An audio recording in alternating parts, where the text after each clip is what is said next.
नमस्कार दोस्तों, स्वागत है आपका ISPCS मेंटोर के इस यूट्यूब प्लेटफॉर्म पर। आशा करते हैं आप सभी अपने प्रिपरेशन में पूर्ण मनोयोग से लगे होंगे। इसी तैयारी को हम और बेहतर करने के लिए आपके लिए डेली डेली करंट अफेयर्स की क्यूज़ लेकर आते हैं। इसी क्रम में आज 21 अगस्त की डेली करंट अफेयर्स क्यूज़ लेकर आ रहे हैं। आप लोग इसका ज़्यादा से ज़्यादा लाभ उठाइए और अपने प्रिपरेशन को और बेहतर करिए। तो प्रारंभ करते हैं हम।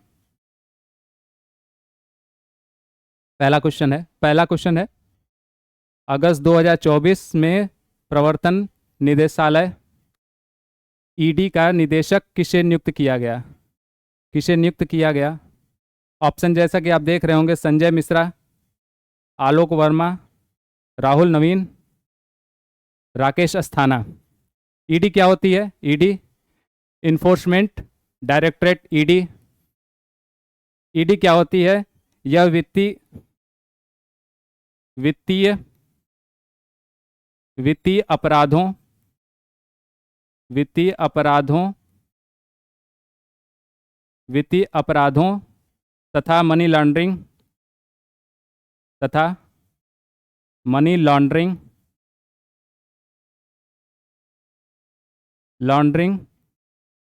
से संबंधित मामलों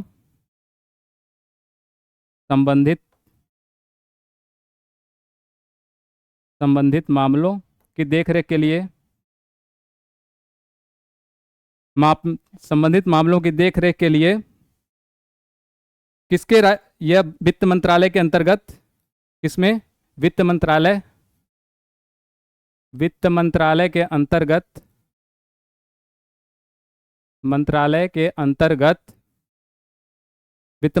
अंतर्गत राजस्व विभाग। कौन? राजस्व विभाग। राजस्व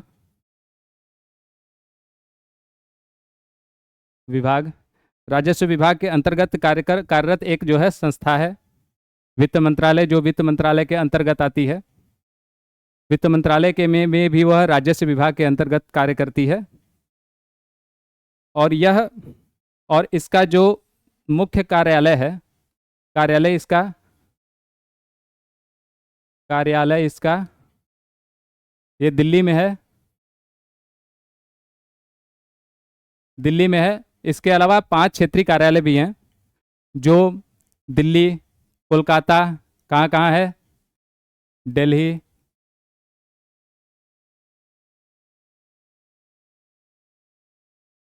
दिल्ली, कोलकाता एंड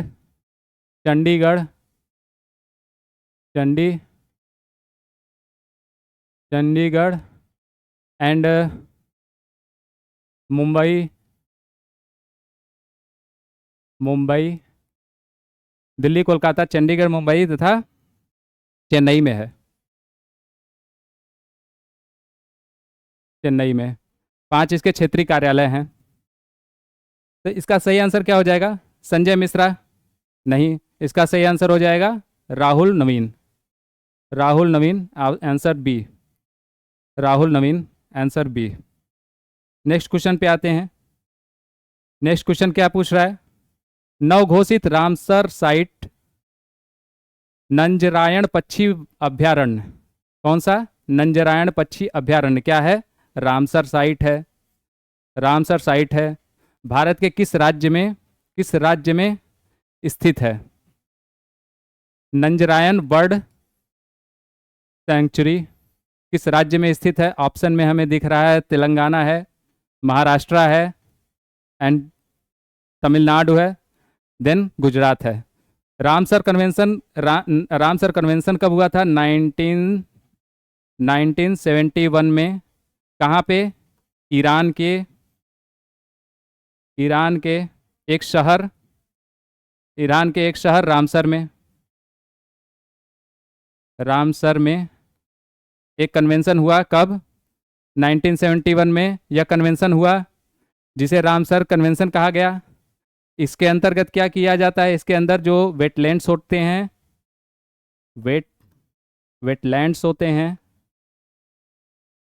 वेटलैंड्स जिनका क्या अंतर्राष्ट्रीय महत्व के होते हैं, अंतर्राष्ट्रीय महत्व होता है उनका, अंतर्राष्ट्रीय महत्व के वेटलैंड्स, अंतर्राष्ट्रीय महत्व के वेटलैंड्स जो हैं उनको इसमें सूचीबद्ध किया जाता है, उनके संरक्षण और रख रखाव किया जाता है इस कन्वेंशन के अंतर्गत, रामसर कन्वेंशन के अंतर्गत, रामसर कन्वेंशन के अंतर्गत, रामसर कन्वेंशन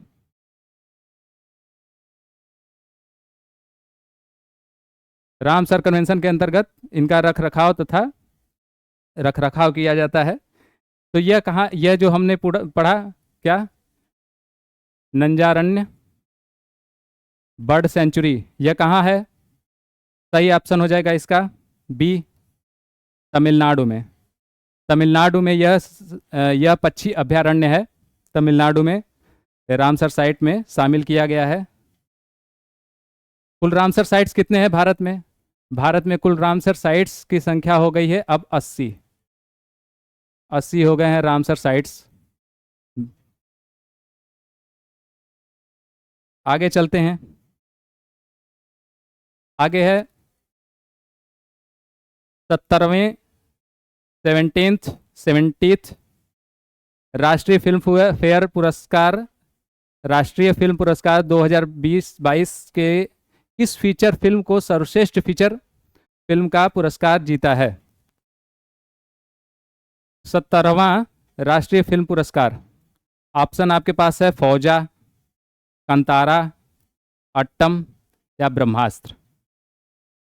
देखिए इसमें क्या सही ऑप्शन है, पूछ रहा है 70वां राष्ट्रीय फिल्म पुरस्कार 2022, इसे किसने जीता है?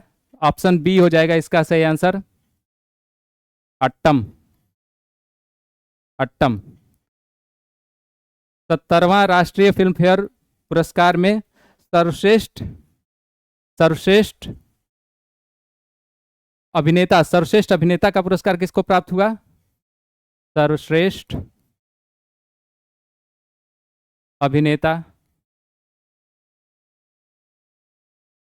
अभिनेता का पुरस्कार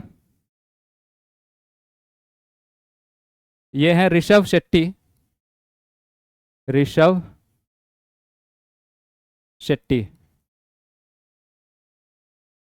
कौन? सर्वश्रेष्ठ अभिनेता का पुरस्कार किन्हें प्राप्त हुआ? वो है ऋषभ शेट्टी। ये जो है कंतारा के एक्टर हैं ऋषभ शेट्टी। और सर्वश्रेष्ठ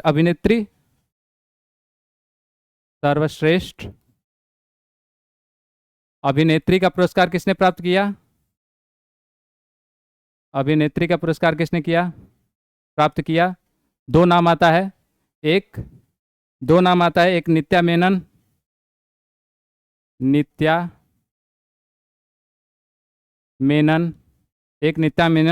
और दूसरा मानसी पारेख। मानसी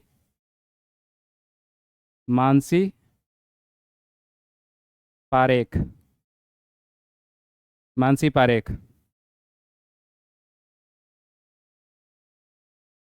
आते हैं, इसका सही आंसर क्या है? अट्टम, answer number B. Next question पे आते हैं। नेक्स्ट क्वेश्चन क्या कह रहा है?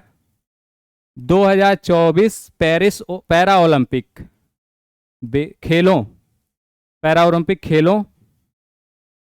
खेलों के SM समारोह के लिए भारतीय ध्वजवाहक के रूप में किसे नामित किया गया है?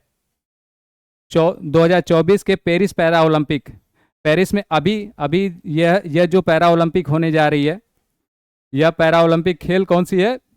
17वीं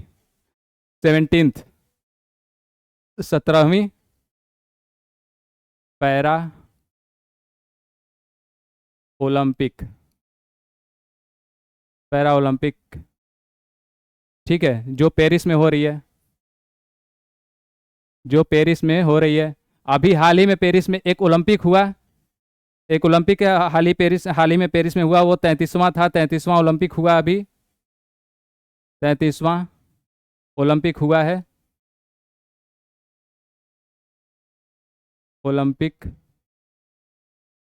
जिसमें जो है भारत कुल 6 पदक प्राप्त किया। ठीक है। अब ये 17वां जो पेरिस पैरा ओलंपिक हो रहा है, यह जो है 28 अगस्त से प्रारंभ होगा। कब होगा? ये होगा 28 अगस्त से प्रारंभ होगा। 28 अगस्त से प्रारंभ हो रहा है। 28 अगस्त से प्रारंभ हो रहा है। ठीक है। अब इसमें हमें क्या पूछ रहा है कि किसको ध्वजवाहक के रूप में नामित किया गया है। ऑप्शन में क्या है? सुमित अंतिल एंड भाग्यश्री जाधव। सुमित अंटिल, भाग्यश्री जाधव, नीरज चोपड़ा या अवनी लखेरा, दीपा मलिक या मरियप्पन हंगावेलू या देवेंद्र झाझरिया और प्रमोद भगत। इसमें सही ऑप्शन हमारा क्या हो जाएगा? सुमित अंतिल और भाग्यश्री जाधव। सुमित अंतिल और भाग्यश्री जाधव। सुमित अंतिल कौन है? सुमित अंतिल जो है यह भाला फेंक से जुड़े हुए हैं। भाला फेंक से जुड़े हुए हैं। और भाग्यश्री जो है वो 60 फुट, किससे? 60 फुट, 60 फुट खेल से जुड़ी हुई हैं। ये भाला फेंक से जुड़े हुए हैं, फेंक से जुड़े हुए हैं ये दोनों लोग। इन दोनों ने para Olympic Tokyo para Olympic में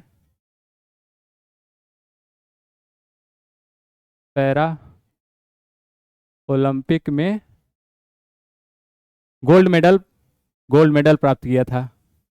गोल्ड मेडल प्राप्त किया इन्होंने। तो हमारा सही आंसर क्या हो जाएगा? A, Sumit Antil and Bhagyashree Jadhav. Next question पे आते हैं। नेक्स्ट क्वेश्चन है, भारत सरकार 17 अगस्त 2024 को रायपुर में, कहाँ? रायपुर में 17वें दिव्य कला मेला का उद्घाटन किसने किया? दिव्य कला मेला कहाँ आयोजित किया गया? तो ये क्वेश्चन का आंसर इसी में है, रायपुर। 17वें दिव्य कला मेले का उद्घाटन कहाँ हुआ? तो रायपुर में। और उद्घाटन किसने किया? तो ऑप्शन में है डॉक्टर वीरेंद्र कुमार, अश्विनी वैष्णव, विष्णुदेव साई या सुमित अंतिल। तो इसका सही आंसर क्या हो जाएगा? इसका सही आंसर हो जाएगा डॉक्टर वीरेंद्र। ए, इसका सही आंसर हो जाएगा ए, डॉक्टर वीरेंद्र कुमार। यह कौन है? यह भारत सरकार के डॉक्टर वीरेंद्र कुमार कौन है? यह भारत सरकार के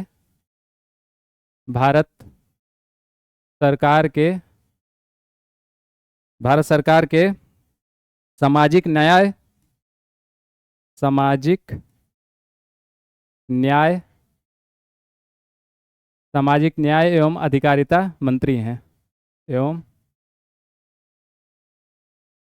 सामाजिक न्याय एवं अधिकारिता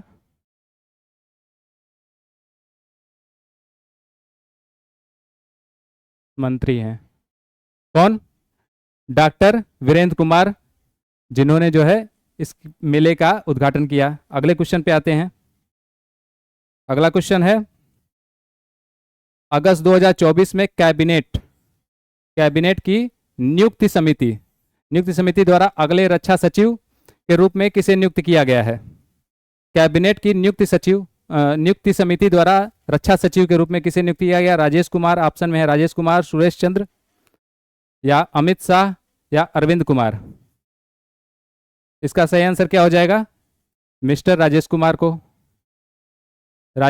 को क्या रक्षा सचिव के रूप में नियुक्त किया गया है। अगला क्वेश्चन पे आते हैं।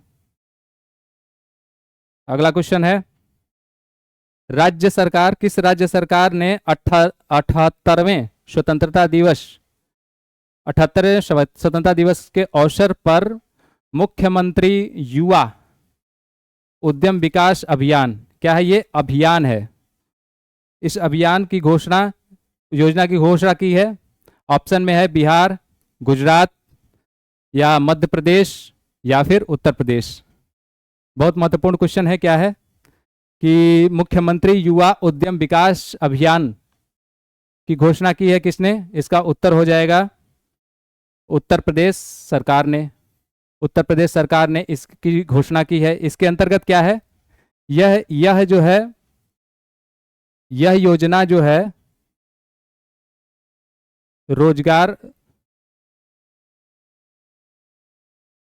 क्या, रोजगार सृजन के लिए, रोजगार सृजन तथा एमएसएमई के को बढ़ावा देने के लिए, रोजगार सृजन तथा एमएसएमई को बढ़ावा देने के लिए, बढ़ावा देने के लिए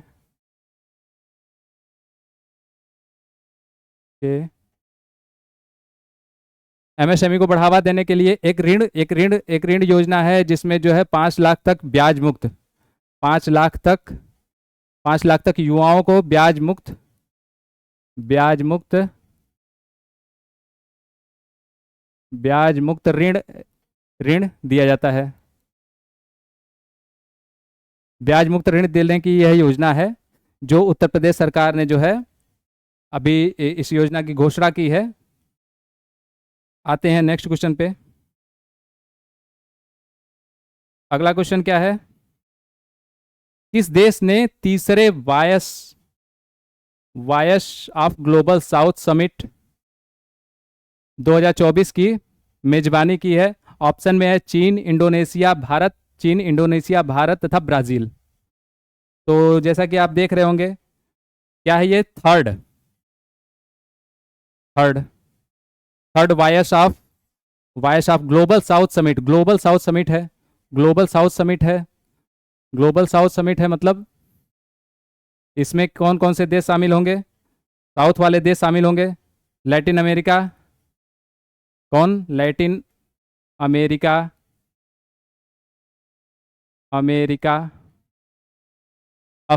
अफ्रीका, साउथ अफ्रीका, मतलब अफ्रीका का साउथ कॉन्टिनेंट, ठीक है।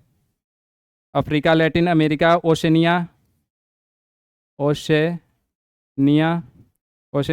अफ्रीका और एशिया, अफ्रीका तथा एशिया, एशिया के देश शामिल होंगे, ठीक है। और यह थर्ड जो है third vice of global south summit था 2024 में, जिसे जो है मेजबानी कर रहा है अपना भारत। ऑप्शन नंबर सी, अपना भारत, भारत इसकी मेजबानी कर रहा है। इसका जो थीम था, थीम क्या था? थीम था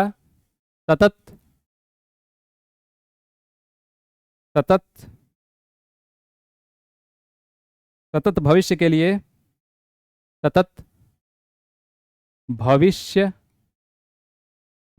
के लिए, सतत भविष्य के लिए सशक्त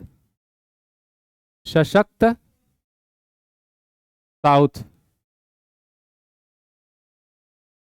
क्या? सतत भविष्य के लिए सशक्त साउथ, यह इसका थीम था। नेक्स्ट क्वेश्चन पे चलते हैं। नेक्स्ट क्वेश्चन क्या है?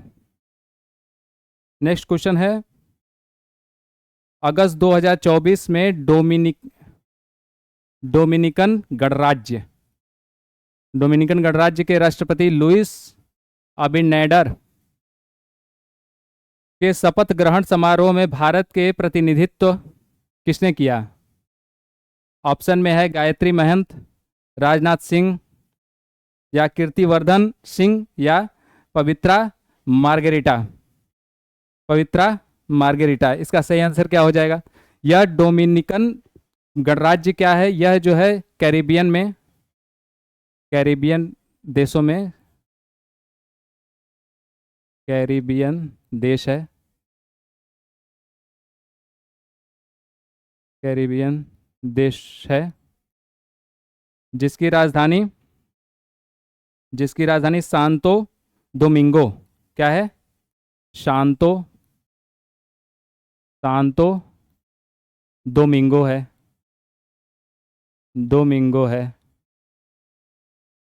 सांतो दोमिंगो इसकी राजधानी है। यह जो है कैरिबियन देश है, और इसमें जो है भारत का शपथ ग्रहण में भारत का प्रतिनिधित्व करने के लिए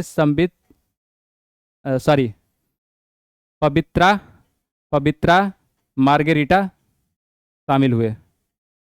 option number D. Option number D. Next question पे आते हैं। नेक्स्ट क्वेश्चन क्या है?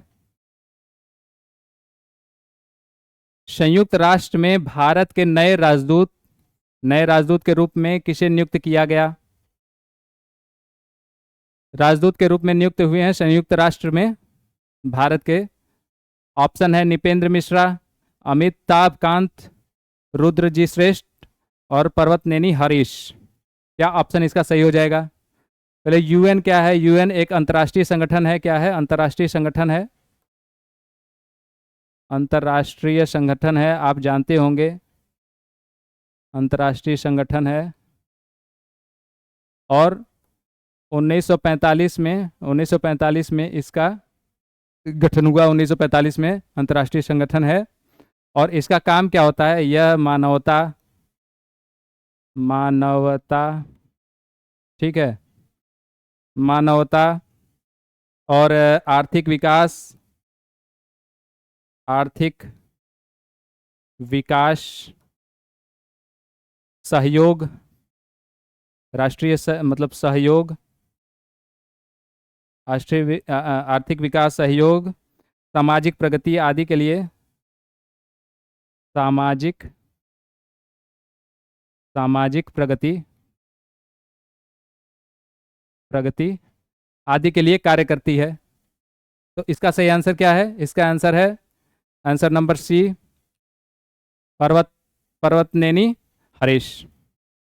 अगला क्वेश्चन पे आते हैं। अगला, अच्छा ये आंसर्स हैं हमारे क्वेश्चंस के। नेक्स्ट है इंडिया मैप। इंडिया मैप में जिसमें हम लोग जो है डिस्कस करने वाले हैं एक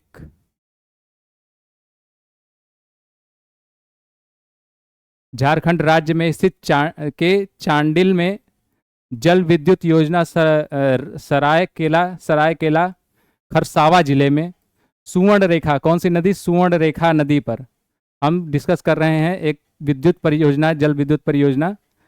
सरायकेला खरसावा जिले में सुवर्ण रेखा नदी पर स्थित है यह परियोजना। तीन पूर्वी राज्यों कौन कौन? झारखंड, पश्चिम बंगाल और उड़ीसा। झारखंड, पश्चिम बंगाल एवं उड़ीसा के बीच त्रिपक्षीय पहल है। परियोजना का मुख्य बांध चांडिल में स्थित है। कहाँ है? चांडिल में स्थित है। और यह अन्य जलाशय ईचा में स्थित है। और दो बैराज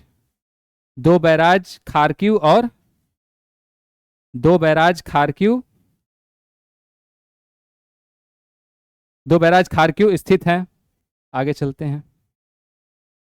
परियोजना का मुख्य उद्देश्य न केवल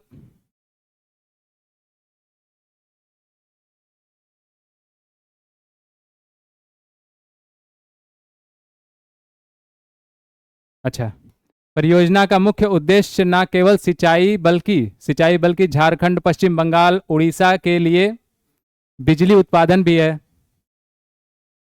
परियोजना के निर्माण के लिए 118 करोड़ रुपए, कितने? 118 करोड़ रुपए ऋण राष्ट्रीय कृषि एवं ग्रामीण विकास बैंक नाबार्ड, किसके द्वारा? नाबार्ड द्वारा स्वीकृत किया गया था।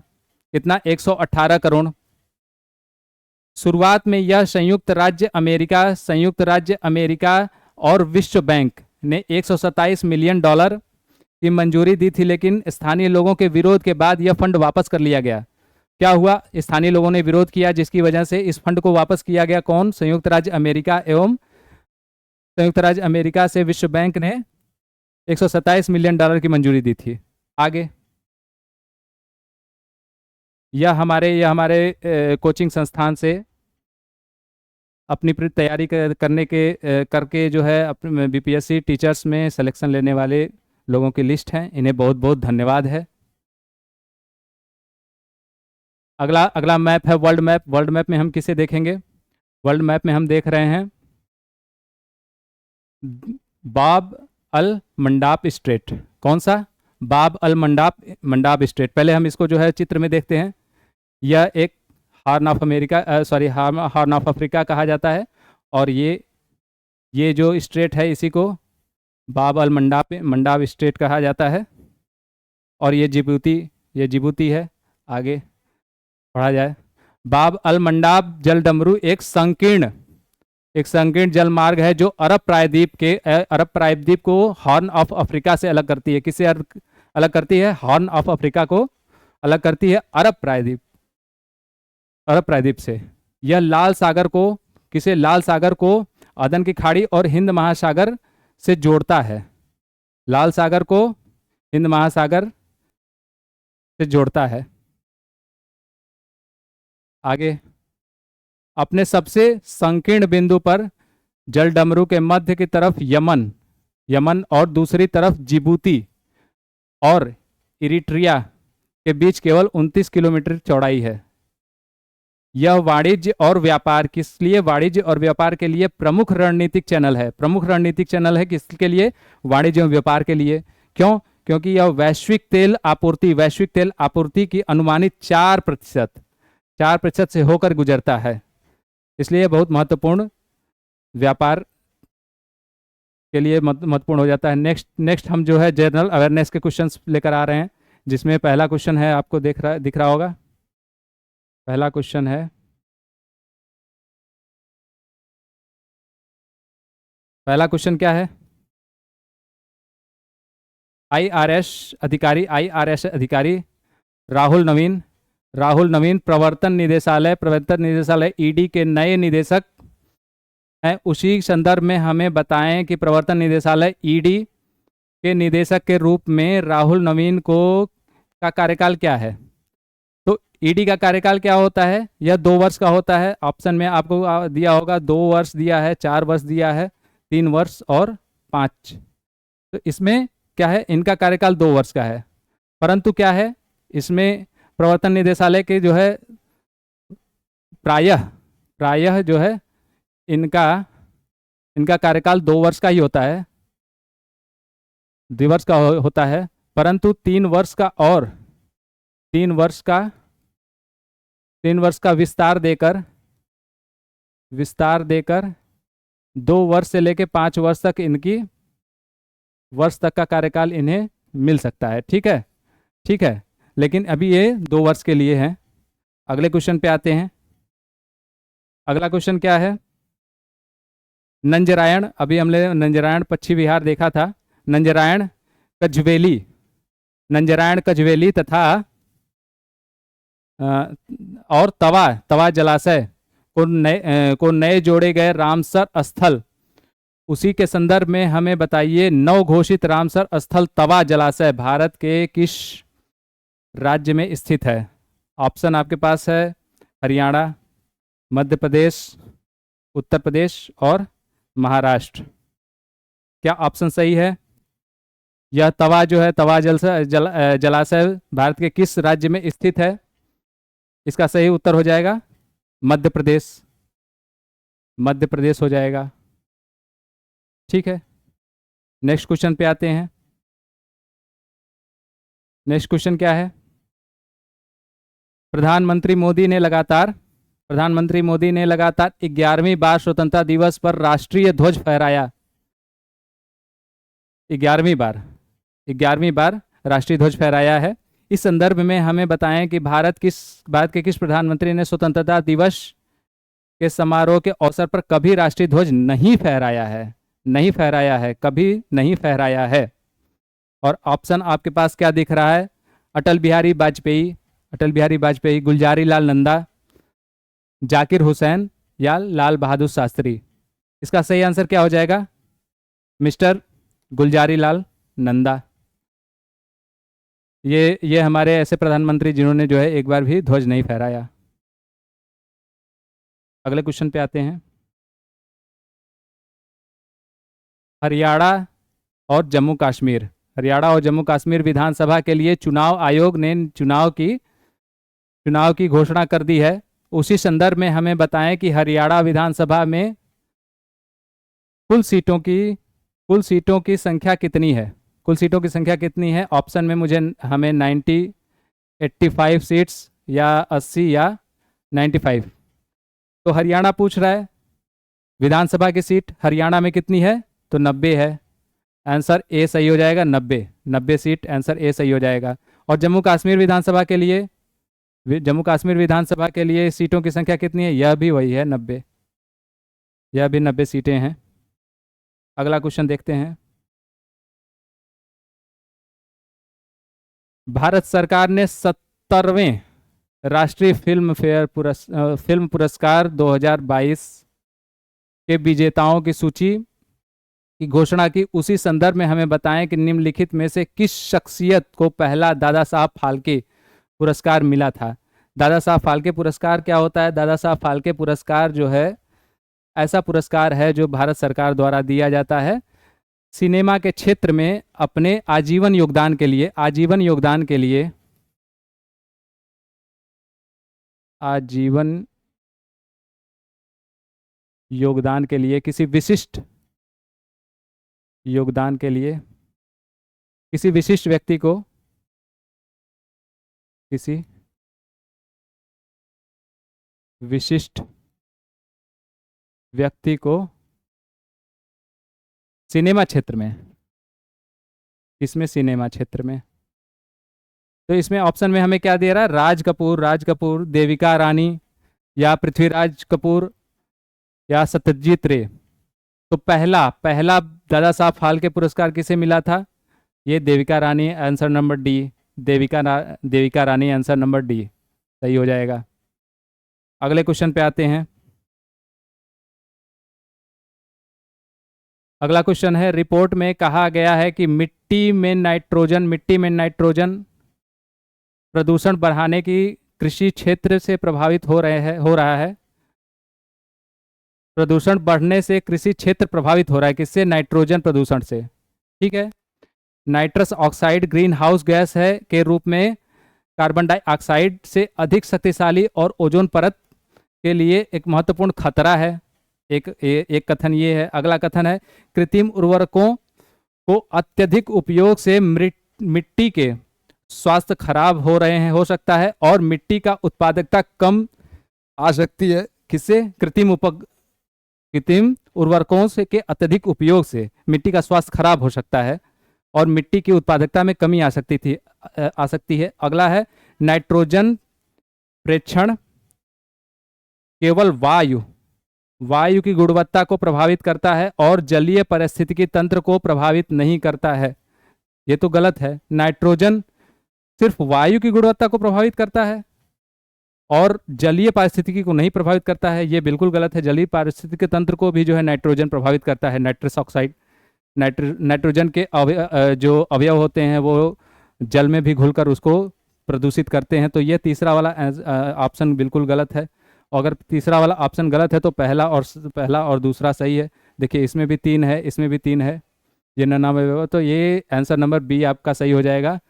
पहला एवं दूसरा सेंटेंस सही है। अगले क्वेश्चन पे चलते हैं। अगला क्वेश्चन क्या है? अगला क्वेश्चन है, चिंतामोहन ने भारत के दलितों के साथ अन्यायपूर्ण व्यवहार की निंदा की। स्वतंत्रता पूर्व भारत में प्रमुख दलित आंदोलनों के बारे में निम्नलिखित कथनों पर विचार करिए। B.R. अम्बेडकर ने दलित अधिकारों के लिए विभिन्न आंदोलन और कानूनी लड़ाइयों का नेतृत्व किया, जिसमें महाड़ सत्याग्रह 1927 और कालाराम मंदिर सत्याग्रह 1930 शामिल है। यह सेंटेंस बिल्कुल सही है। महात्मा ने बहिष्कृत भारत और समाज समता संघ की स्थापना की थी। किसने? महात्मा ने। महात्मा गांधी ने। महात्मा लिखा है बट महात्मा गांधी ने। तो यह गलत है, यह सेंटेंस गलत है। क्यों? क्योंकि हमने पढ़ा है क्या? बहिष्कृत भारत समाचार पत्र का संपादन जो है B.R. अम्बेडकर ने किया था। बहिष्कृत भारत का जो है B.R. अम्बेडकर ने किया था बहिष्कृत भारत का संपादन। और समाज समता संघ का भी जो है B.R. अम्बेडकर और बाबू जगजीवन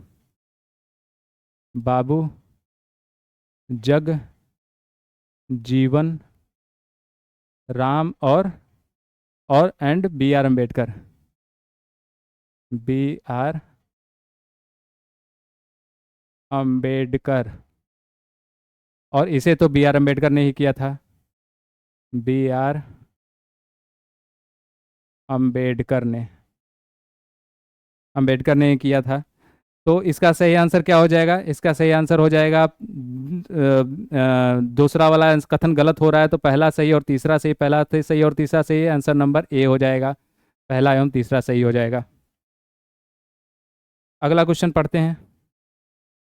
अगला क्वेश्चन क्या है? अगला क्वेश्चन है, हाल ही में भारतीय अंतरिक्ष अनुसंधान संगठन इसरो ने भाभा परमाणु अनुसंधान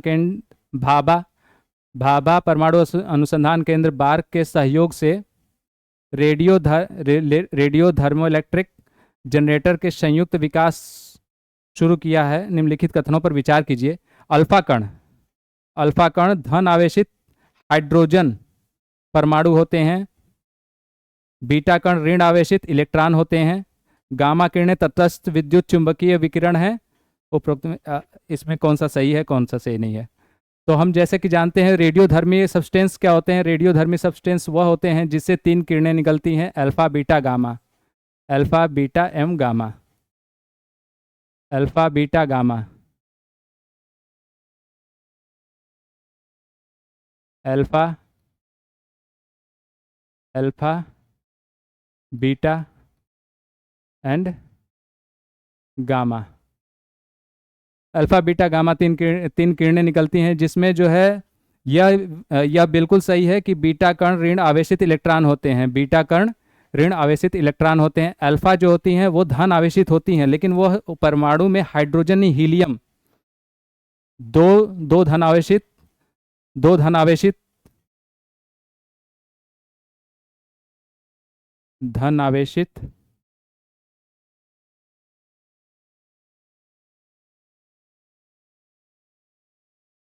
धन आवेशित होते हैं, 2+ धन आवेशित होते हैं, और यह हीलियम के परमाणु के बराबर होते हैं। किसके? हीलियम के।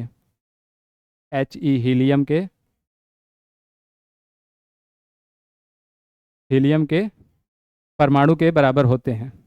तो यह वाक्य गलत हो जाता है। अल्फा कण धन आवेशित होते हैं। इसके अलावा दूसरा और तीसरा सही है, और दूसरा और तीसरा हम देख रहे हैं, दूसरा और तीसरा ऑप्शन नंबर सी है। दूसरा एवं तीसरा ऑप्शन नंबर सी है, तो सी सही होगा। अगले क्वेश्चन पे चलते हैं। यह आंसर्स है। आज के लिए इतना ही है। आज के जो है डेली क्यूज हमने पूरा कर लिए हैं, और आप ऐसे ही लगे रहिए और अपने प्रिपरेशन को ऐसे ही बेहतर करते रहिए। धन्यवाद आप सभी का।